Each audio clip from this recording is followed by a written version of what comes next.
你也想像他们一样在外墙上飞檐走壁吗？可惜他们都是有练过，而且有考过证照的。所以如果你也想要的话，请记得去上课，你就有机会可以一起来外墙飞檐走壁哦。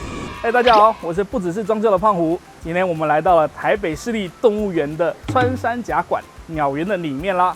大家可能可以听到旁边有一些鸟叫声或者水声，所以有一点点吵，要麻烦你见谅一下哦。那我们今天呢来到这边，看到后面我们的伙伴正在外墙施工。因为呢，这个外墙啊，在下雨的时候呢，里面就会漏水，漏得很夸张。外面下大雨，里面就在下着小雨啊。对，馆方呢，请我们快点来帮他们处理。那我们这次的处理方式呢，就是外面会用我们的工业绳索技术员蜘蛛人，就是俗称的蜘蛛人啊。他们会从外面直接用根绳子下来，到我们的指定地点，把外面的矽利康还有没有补到的缝全部更新处理好。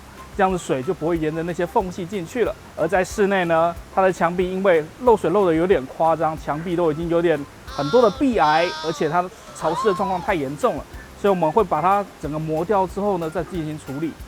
而在室内呢，我们第一件事情先做高压灌注。高压灌注的目的呢，是为了要把我们墙壁里面的缝全部都先堵起来。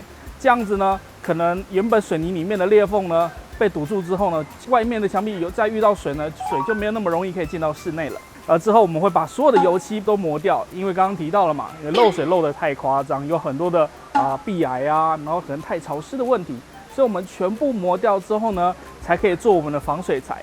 这次用的防水材是细酸直系的防水材，这个防水材遇到水呢，就可以有效的把那些裂缝堵起来了。在全部完成之后呢，我们才会把我们的 P 土油漆都做回去，让它看起来就好像新的一样，没有来过一样哦。好了，听了这么多，我们就好好来看看他们到底是怎么做的吧。首先，我们会进行我们的防护措施。防护措施可以让我们的施工区域和其他区域分别开来，这样就不会污染到环境。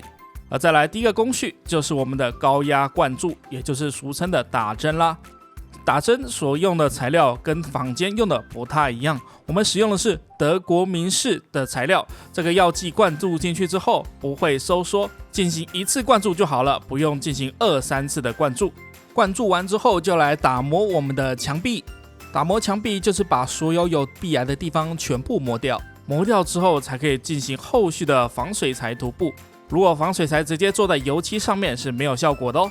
再来就是涂布我们的细酸直系的防水材，如果墙面里面还有任何的水分，都会被防水材吸收，并且产生新的结晶，把墙壁的裂缝堵起来哟。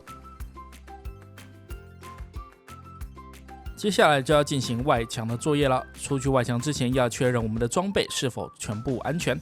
而到外墙之后呢，我们进行的就是矽利康的补墙。原本的外墙有很多的转角处并没有填缝，所以我们就把所有的缝补起来，这样子水就不会再进去咯。外墙完成之后，我们就要回到我们的室内，把我们的墙壁修补完成，进行我们 P 土油漆的作业啦。P 土油漆做完之后，我们的墙壁就看起来干干净净的，非常漂亮咯。看完这些施工流程，有没有觉得他们真的很辛苦呢？尤其是这里是动物园，而且是开放中的动物园，平常都还是有很多的游客会经过我们的施工区域旁边，所以我们的施工情况呢，就需要特别的注意，不要影响到游客，不要影响到环境。所以我们在施工前呢，我们就会把那些东西，把会施工的区域全部包起来。